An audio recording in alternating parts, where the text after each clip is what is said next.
Atomic Blonde is directed by David Leitch, starring Charlize Theron and James McAvoy, is a new modern-day female James Bond.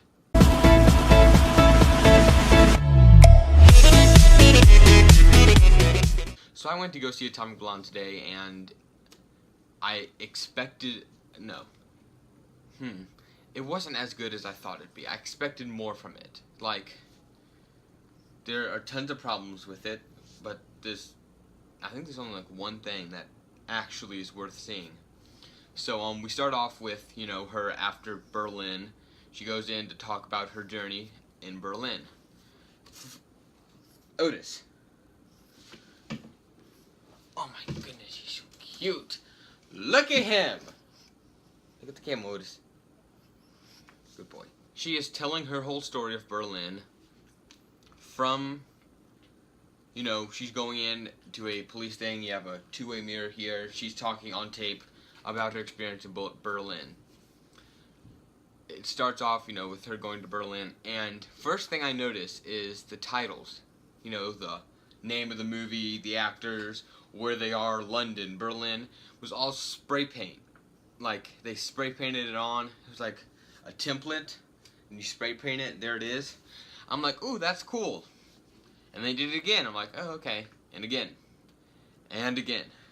And it got repetitive. It was so annoying at the end, because they just did it for literally every scene in the first half. Now, the first half and the second half are very different, and I'll tell you why, but, so, you know, she is... everyone in Berlin is looking for the list, which is a... what is it, actually? It didn't really say in the movie. It's like a list of important people, I think. I can't...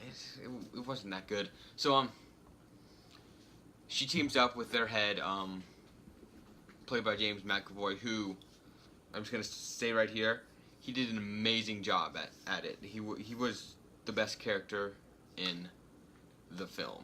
He was amazing. So, you know, they're trying to find it, and everyone else is trying to find it too. So, you have good guys, bad guys trying to find it. And this is all when the Berlin Wall is up. They need to get the list before the Berlin Wall comes down. So, the whole movie is based on them trying to get the list.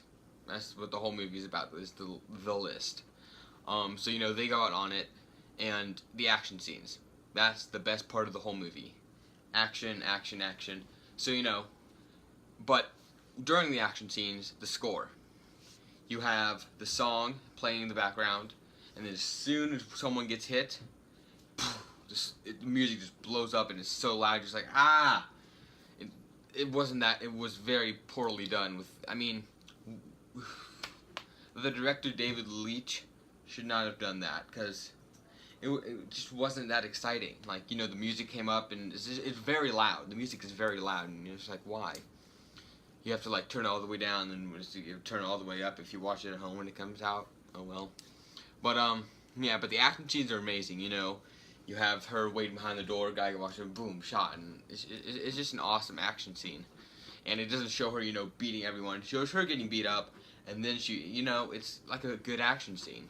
Throughout the whole movie, it's her narrating in that room, the whole thing. So, at the beginning, you see she's okay. So, throughout the movie, it takes away the suspense. You know, you're like, oh, is she gonna drown, or is she gonna die right here? No, she's not, because you saw at the beginning. She's here till the end.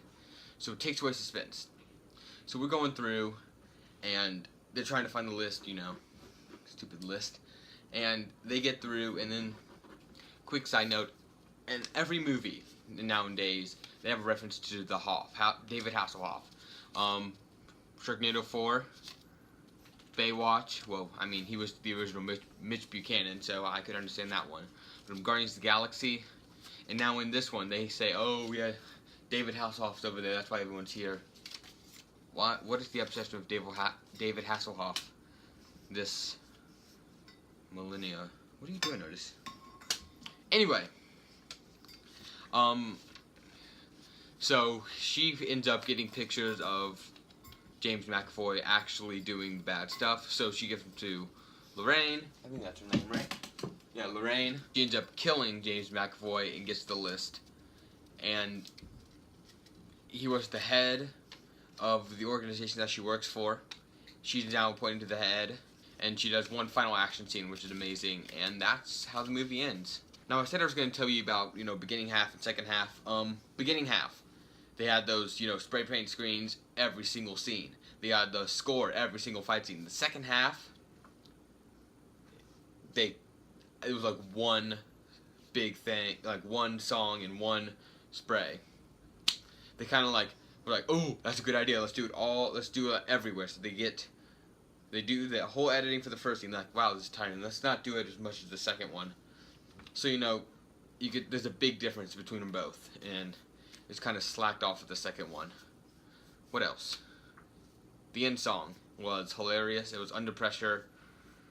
It was just a good fit, and that's where the movie ended, them going home on the plane. Atomic Blonde had great action scenes, and that was kind of it. I mean, there were some other funny parts and some other good parts, but really the action was amazing. The beginning, the score kind of ruined it a little bit, but still the great action scenes. Other than that, the story's not that great. It's okay, it's not that great. Nor really is the whole movie. So I'm going to give Atomic Blonde a 6. If you guys enjoyed, please subscribe, and I'll see you guys in the next video. Bye.